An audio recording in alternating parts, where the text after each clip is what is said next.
Assalamualaikum warahmatullahi wabarakatuh. Perkenalkan, nama saya Dara Kapila Karla Mubarok dengan NIM 106200014. Di sini saya akan menjelaskan tentang pengertian dari akhlak. Terima kasih. Assalamualaikum warahmatullahi wabarakatuh. Perkenalkan, nama saya Devi Ratifani Fauz Fadilah dengan NIM 106200015. Di sini saya akan menjelaskan tentang ihsan. Assalamualaikum warahmatullahi wabarakatuh. Perkenalkan, nama saya Dinda Rufiah Sianjeli dengan NIM 106200016. Di sini saya akan menjelaskan tentang beriman. Assalamualaikum warahmatullahi wabarakatuh. Saya Devi Zaratul Umum dengan NIM 1062017 akan menjelaskan tentang macam-macam tingkat ibadah kepada Allah. Perkenalkan, nama saya Dita Melinda Astrifa dengan NIM 1062020. Di sini saya menjelaskan tentang penerapan tingkat akhlak atau ihsan. Terima kasih. Kata akhlak berasal dari bahasa Arab dari kata khuluq yang berarti tingkah laku, tabiat atau peragai. Secara istilah, akhlak yaitu sifat yang dimiliki seseorang telah melekat dan biasanya akan tercermin dari perilaku orang tersebut.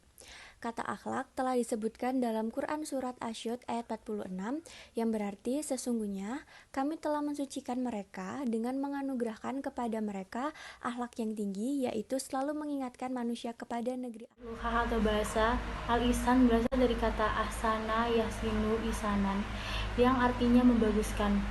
Dalam hadis Nabi menjelaskan, ihsan ialah bahwa engkau menyembah Allah seakan-akan engkau melihatnya.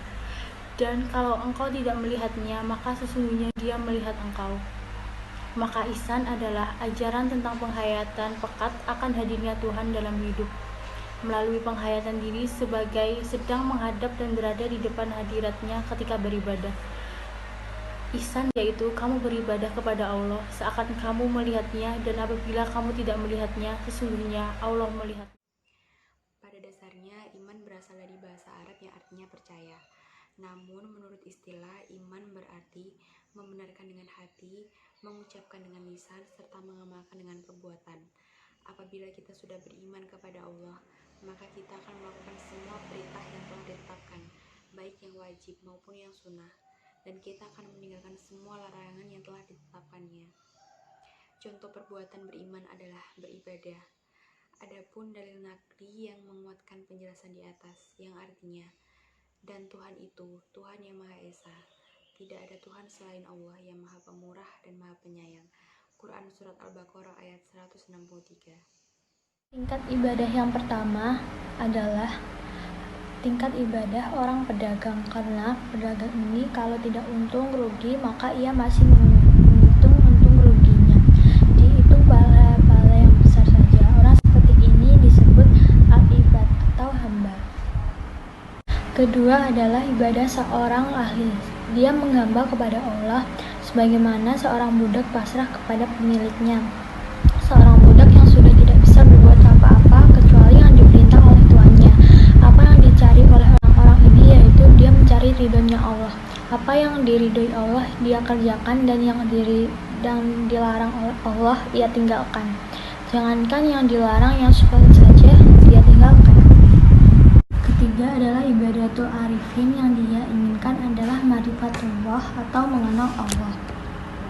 Mengenal Allah itu engkau memahami yang menjadi iradatullah, dan Allah memahami yang menjadi ridho Allah. Mengenal Allah adalah tingkatan yang tertinggi.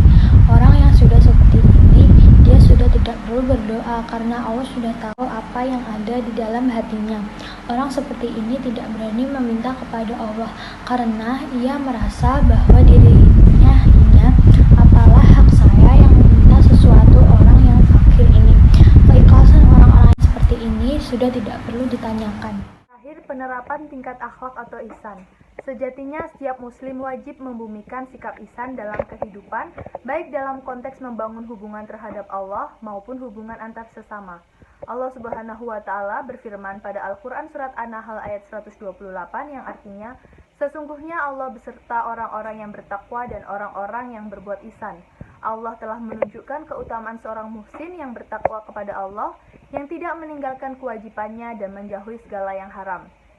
Ada seseorang yang tidak sholat tahajud, tidak puasa Senin Kamis, tapi ketika ditanya oleh Rasulullah SAW, apa yang kamu miliki?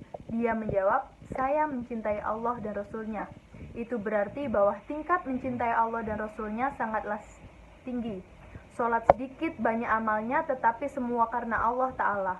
Hati-hati yang sholatnya banyak, puasanya banyak, tapi amal di luar itu tidak ihsan tingkatannya. Itu sama saja Anda masih berpikir seperti ibadah seorang pedagang.